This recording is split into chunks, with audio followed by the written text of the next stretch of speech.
على سرر متقابلين لا يمسهم فيها نصب وما هم منها بمخرجين صدق الله العظيم وبلغنا رسوله النبي الكريم ونحن على ذلك من الشاهدين والشاكرين والحمد لله رب العالمين۔ احباب گرامی، سورہ الحجر اللہ کریم کا ارشاد گرامی ہے کہ جب ہم قیامت کے دن جنتیوں کو جنت میں داخل کریں گے تو جنت میں داخل کرنے سے پہلے ہم اہل جنت کے دلوں کی صفائی کریں گے، نفرتیں ختم اور محبتیں وہاں ڈال کر ان کے ظاہر کی طرح باطن کو بھی پاکیزہ کر کے جنت میں داخل کریں گے۔ پاکیزہ جنت میں پاکیزہ لوگ ہی رہیں گے۔ تو میرے بھائیو، میں ان چند لمحات کے اندر صرف یہی بات اپنے لیے بھی اور آپ کے لیے بھی کرنا چاہتا ہوں۔ دلوں کے اندر جو نفرت ہوتی ہے، نفرت، اس کو ختم کرنا ہے اور وہاں باہمی محبت پیدا کرنی ہے۔ اللہ نے اس کو جنت کا وصف بیان کیا ہے۔ اگر کوئی بندہ دنیا کے اندر باہمی نفرتوں کو ختم کر کے وہاں محبتیں پیدا کر دے، یقیناً میں کہہ سکتا ہوں کہ اللہ کریم اس کو اتنا سکون دے گا کہ وہ دنیا اس کے لیے جنت نظیر بن جائے گی۔ ہم نمازیں بھی پڑھتے ہیں معذرت کے ساتھ، روزے بھی رکھ رہے ہیں، بہت سی باتیں ہم نے بخشش کے حوالے سے سنی ہیں، توبہ کے حوالے سے سنی ہیں۔ اہم ترین آج کا پیغام یہ ہے، اہم ترین پیغام یہ ہے، ان نمازوں کے اندر، ان روزوں کے اندر اگر آپ نے سکون داخل کرنا ہے تو باہمی نفرتیں ختم کیجئے، پھر پاؤں سے پاؤں ملا کر نماز پڑھ کے دیکھیے، پھر اللہ کے رسول کا وہ فرمان یاد کیجئے۔ نبی علیہ السلام نے فرمایا جس وقت مومن نمازی پاؤں سے پاؤں ملا دیتا ہے تو اللہ ان کے دل خود بخود ملا دیتا ہے۔ جب پاؤں مل جائیں محبت کے ساتھ تو اللہ دل خود بخود ملا دیتا ہے۔ امام ابن تیمیہ رحمہ اللہ، ان کے بارے میں نے ایک جگہ پڑھا ہے، باجماعت نماز پڑھنے کے لیے آتے، ان کو پتہ چل جاتا کہ آپس میں ناراض ہیں، مسجد میں باجماعت نماز پڑھنے کے لیے آتے، وہ مسجد میں داخل نہیں ہونے دیتے تھے۔ وہ کہتے ایک دوسرے کے ساتھ مل کر نماز پڑھو، دلوں میں نفرتیں رکھ کر جائز نہیں ہے، مسجد کو تالا لگا دیتے، پہلے صلح کرو پھر باجماعت نمازوں کی۔ ہم نمازیں بھی پڑھتے ہیں، روزے رکھتے ہیں، ایک وحدت کا نمونہ لوگوں کے سامنے پیش کرتے ہیں، لیکن دل نہیں ملے ہوتے۔ دلوں سے نفرتوں کو دور کرنا، محبتوں کو پیدا کرنا، یہ جنت کا وصف ہے۔ حضرت علی رضی اللہ تعالی عنہ ادراہ تفنن شاید کہہ دیا کرتے تھے، میں اور حضرت معاویہ رضی اللہ تعالی عنہ شاید انہی لوگوں میں سے ہوں گے جن کی پہلے صلح کرا کے اللہ خود ہم دونوں کو کٹے جنت میں داخل فرما دیں گے۔ تو میرے بھائیو، ایک حدیث میں آتا ہے کہ اللہ کریم جس وقت جنتیوں کو جنت میں داخل کریں گے، جنت کے باہر ایک چشمہ ہے، حدیث کے اندر آتا ہے ایک چشمہ ہے، اس چشمے کے اندر اللہ کریم جنتیوں کو غسل فرمائیں گے۔ دنیا کے پانیوں سے ظاہری میل اتر جاتی ہے، انسان اچھے سے اچھا کپڑا پہن لیتا ہے، کوئی پانی دنیا میں ایجاد نہیں ہوا جس کے ساتھ انسان کا اندر صاف ہو جائے۔ وہ ایسا چشمہ ہے، حدیث میں آتا ہے نبی صلی اللہ علیہ وسلم نے ارشاد فرمایا ہے کہ جس وقت اس میں سے غسل کریں گے ان کا باطن، دلوں کی قدورتیں اور نفرتیں صاف ہو جائیں گی، اور جس وقت کسی کا باطن صاف ہوتا ہے، نبی علیہ السلام نے فرمایا ان کے چہرے 14ویں کے چاند کی طرح چمکیں گے۔ جس وقت انسان اندر سے صاف ہوتا ہے اس کا چہرہ روشن اللہ کر دیتا ہے۔ دنیا میں بھی جس آدمی کے اندر کسی کے بارے میں حسد اور بغض نہ ہو، اس کا چہرہ اللہ کریم اتنا روشن کر دیتے ہیں، دیکھ کر انسان کو محبت ہو جاتی ہے۔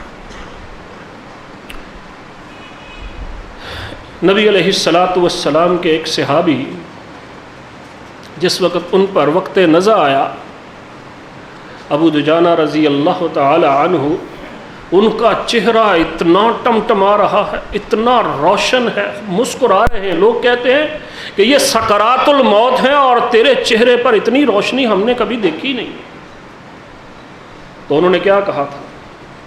انہوں نے کہا تھا، میں وہ آدمی ہوں جس نے اپنی زبان کی حفاظت کی ہے، لا یعنی بات کبھی نہیں کی، اور دوسرا میں نے جو کام کیا ہے جس کی وجہ سے میرا چہرہ چمک رہا ہے اور آج میں دنیا سے رخصت ہو رہا ہوں، میرے چہرے سے کرنیں اللہ بکھیر رہا ہے، میں نے پوری زندگی دل کے اندر کسی کے بارے میں نفرت نہیں رکھی ہے۔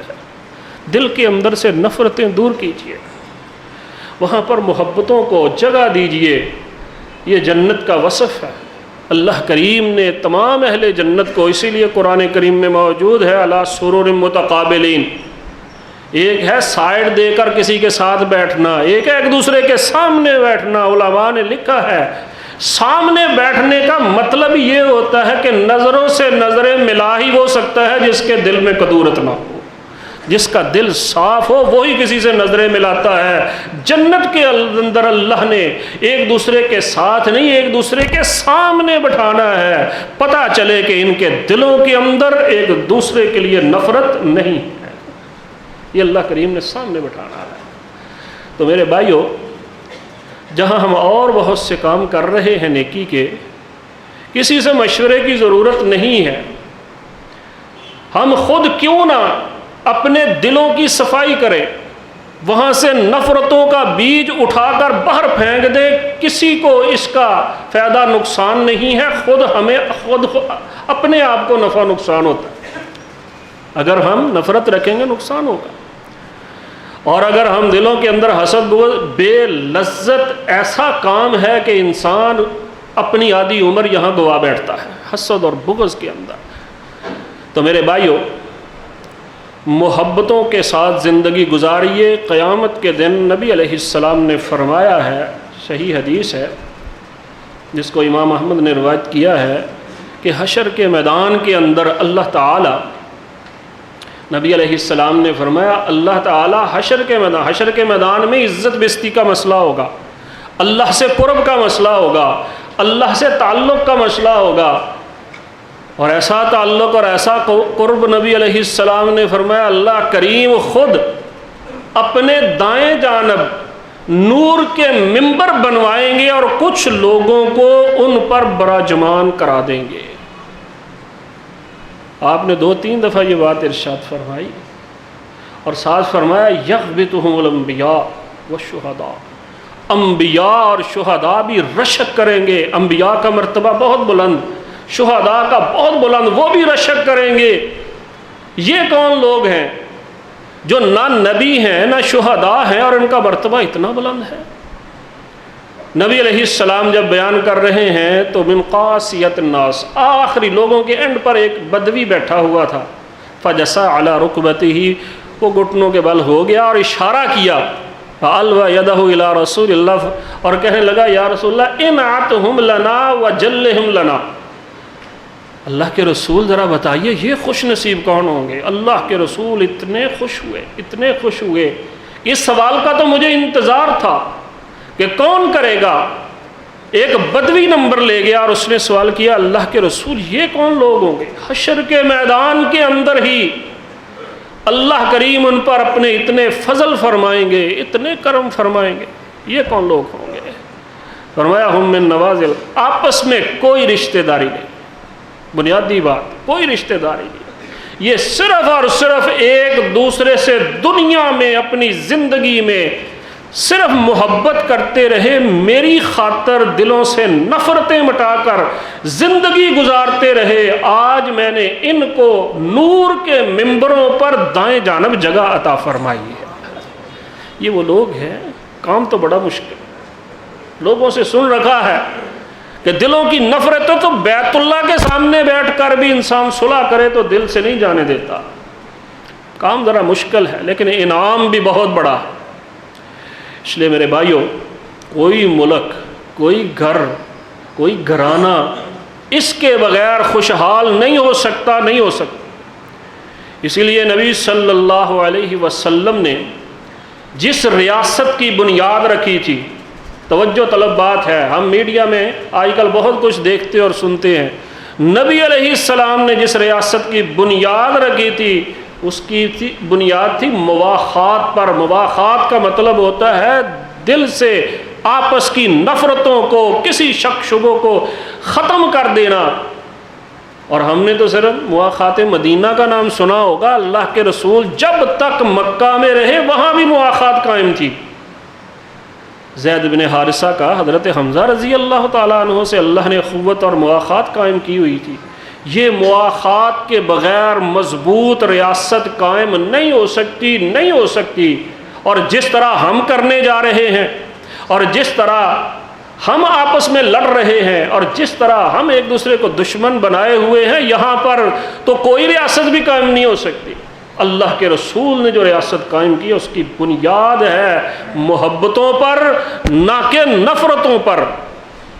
اس لیے نبی صلی اللہ علیہ وسلم نے صحابہ کی یہی تربیت فرمائی تھی کہ آپس کے اندر محبتوں کے ساتھ رہنا ہے، پیار کے ساتھ رہنا ہے، رشتہ داریاں جوڑ کر رہنا ہے، آپ نے خود جھک جانا ہے اور اس کے اندر محبت پیدا کرنی ہے۔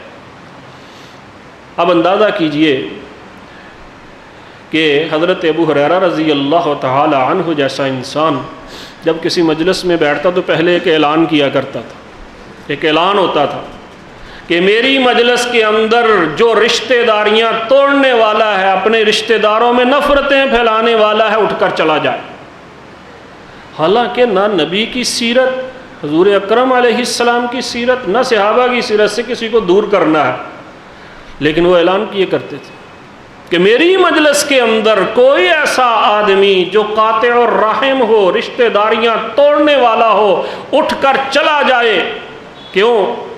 کہا کرتے تھے مجھے ڈر ہے اس کی وجہ سے اللہ کا عذاب آئے گا اور اس کے ساتھ ہم بھی سارے عذاب کے اندر مبتلا ہو جائیں گے۔ یہ بہت خطرناک بیماری ہے، دلوں کی نفرتوں کے اندر زندگی کے پل گزارنا، یہ بہت ہی غلط بات ہے اور اللہ سے دوری اور اللہ کے عذاب کو دعوت دینے والی بات ہے۔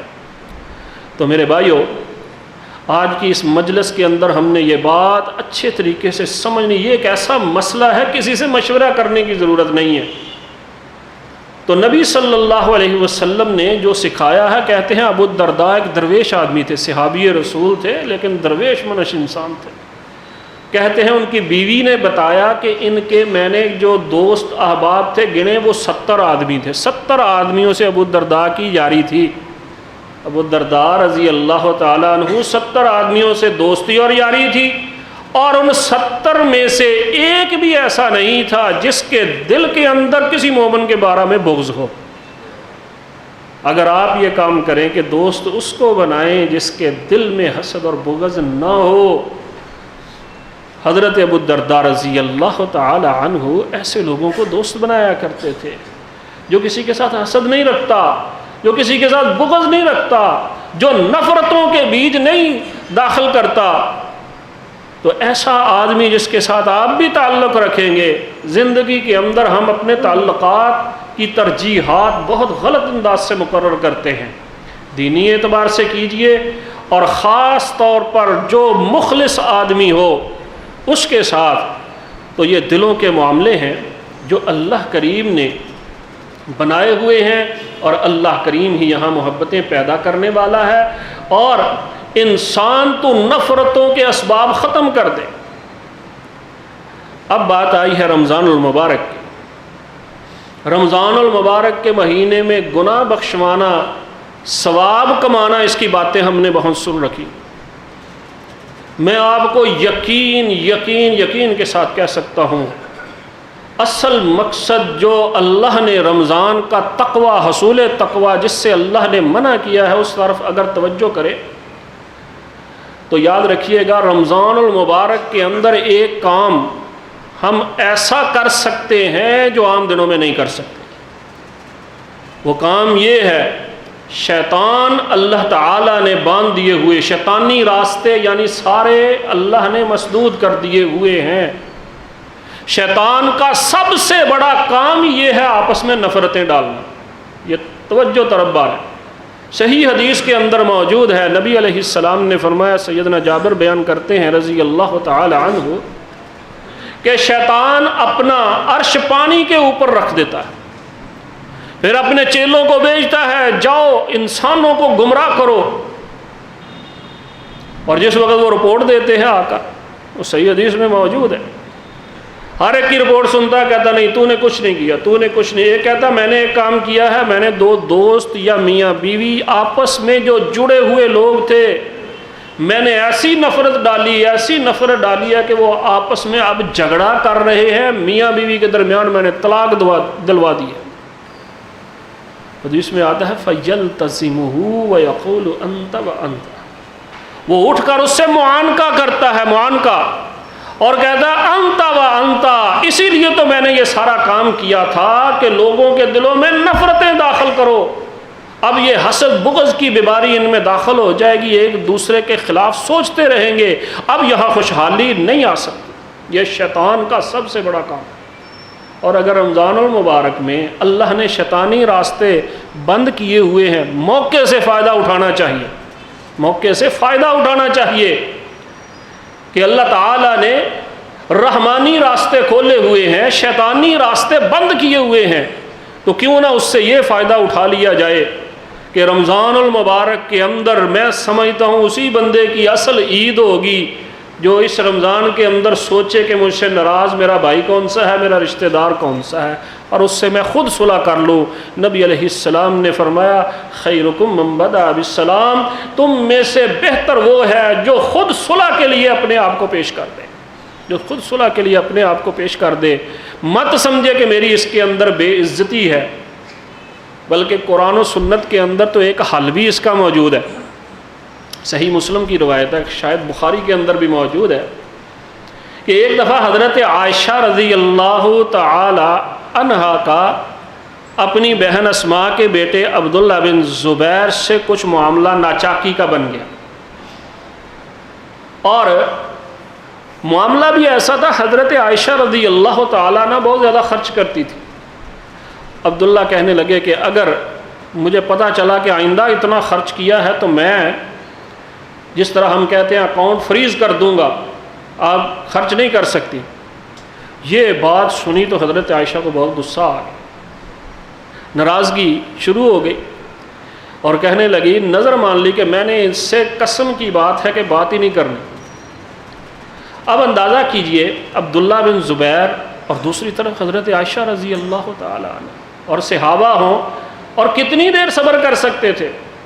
عبداللہ بن زبیر زارو قطار رویا کرتے تھے، اور آخر کار انہوں نے پھر صلح کا ایک بہانہ تلاش کیا، دو صحابی درمیان میں ڈالے، اور پھر توریہ کیا کہ حضرت عائشہ کے گھر جائیں گے، تم اجازت مانگنا اور یہ کہنا کہ کیا ہم جتنے بھی آئے ہیں سارے کے سارے اندر داخل ہو جائیں، یہ نہ بتانا میں بھی ساتھ ہوں۔ اسی طرح ہوا، سیدہ نے اجازت دے دی۔ جب اندر داخل ہوئے تو دیکھا ان میں تو عبداللہ بن زبیر بھی ہے، ان کے ساتھ تو میں نے مقاطعہ کیا ہوا ہے، میں نے تو قسم اٹھائی ہوئی ہے۔ کہتے ہیں پاؤں پڑ کر گلے لگ کر زاروں قطار رونے لگے اور معافیاں مانگنے لگے، اور حضرت عائشہ رضی اللہ تعالی عنہا بھی رونے لگی۔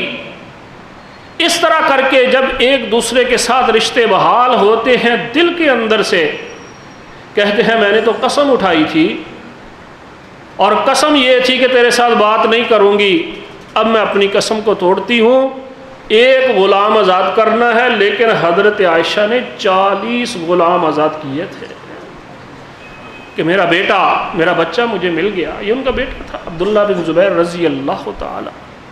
اور کہتے ہیں اس کے بعد جب کبھی یاد آتا کہ چند دن میں نے یہ کام کیا تھا تو اتنی روتی تھی کہ ان کا اپنا ہی دوپٹہ آنسوؤں سے بھیگ جایا کرتا تھا۔ ہم اس رشتے کو، رشتے نبھانے کو معمولی سمجھتے ہیں، سب سے آسان ترین جنت اگر کسی نے لینی ہے مومن ہونے کی ناطے، ایمان کی فائل درست ہو، حقیقت بات یہ ہے کہ خود کو کسی کے ساتھ صلح کے لیے پیش کر دو یا کسی کو درمیان میں ڈال کر صلح کر لو۔ یہ رمضان المبارک کا تحفہ ہے، تحفہ کہ شیطان یہ چاہتا ہے تمہیں دور کرے۔ اب شیطانی راستے مسدود ہیں، بدگمانیاں ختم ہیں، آگے بڑھ کر کسی کو گلے لگا لیجئے، نفرتوں کے بیج ختم کر دیجئے، محبتیں پیدا کر لیجئے۔ اور کچھ برداشت کی بات ہوتی ہے، ہمارے اندر برداشت نہیں۔ انسان کتنے سال لگا کر کسی سے تعلق پیدا کرتا ہے اور توڑتے ہوئے 1 منٹ بھی نہیں لگاتا۔ انسان کو چند جملوں کی وجہ سے کوئی اچھا انسان گنوانا نہیں چاہیے، اور اس کے ساتھ اچھے تعلقات دوبارہ استوار کیجئے۔ قیامت کے دن حدیث میں آتا ہے اللہ کریم کہیں گے لیقم اہل الفضل، حشر کے میدان میں جو اہل فضل ہیں، فضیلت والے ہیں، خاص لوگ ہیں، میرے کھڑے ہو جائیں۔ وہ کھڑے ہوں گے اور فرشتے ان سے پوچھیں گے کہ تمہیں اللہ نے اہل فضل کیوں کہا ہے؟ کہتے ہم وہ لوگ ہیں جب ہمارے ساتھ کوئی زیادتی کرتا تھا ہم برداشت کر لیتے تھے کہ بندے سے مقاطع نہیں ہونا چاہیے، غلطی ہو جاتی ہے، اور جس وقت وہ غلطی کرتا تھا ہم معاف کر دیتے تھے، برداشت کرتے تھے، معاف کرتے تھے۔ اس لیے اللہ تعالیٰ نے ہمیں حشر کے میدان میں اہل فضل کہہ کر پکارا ہے، کھڑے ہو جاؤ، اور کہا ہے۔ فرشتے کہتے ہیں اللہ کا پیغام کیا ہے؟ اللہ کا پیغام یہ ہے کہ ابھی سب کا حساب ہوگا، تم اہل فضل ہو، فَنِعْمَ أَجْرُ الْعَامِلِينَ، تم سارے بغیر حساب کے جنت کے اندر چلے جاؤ۔ تو میرے بھائیو، یہ اللہ تعالیٰ نے جو دل بنایا ہے اس کے جذبات ہوتے ہیں، تحمل اور بردباری کے ساتھ بدگمانی ختم کیجئے، حسن ظن وہاں پیدا کیجئے۔ یہ رمضان المبارک کا خاص تحفہ ہے کہ اپنے دلوں کو مرمت کر لیجئے، درست کر لیجئے۔ شیطان بندھے ہوئے ہیں، شیطانی راستے مسدود ہیں، آسانی ہوگی اس موضوع پر سوچ کر دیکھیں۔ اللہ تعالیٰ مجھے بھی اور آپ کو جو سنا اور سنایا ہے اللہ رسول کی باتیں ہیں، ان پر عمل کرنے کی توفیق عطا فرمائے۔ وآخر دعوانا ان الحمد للہ رب العالمین۔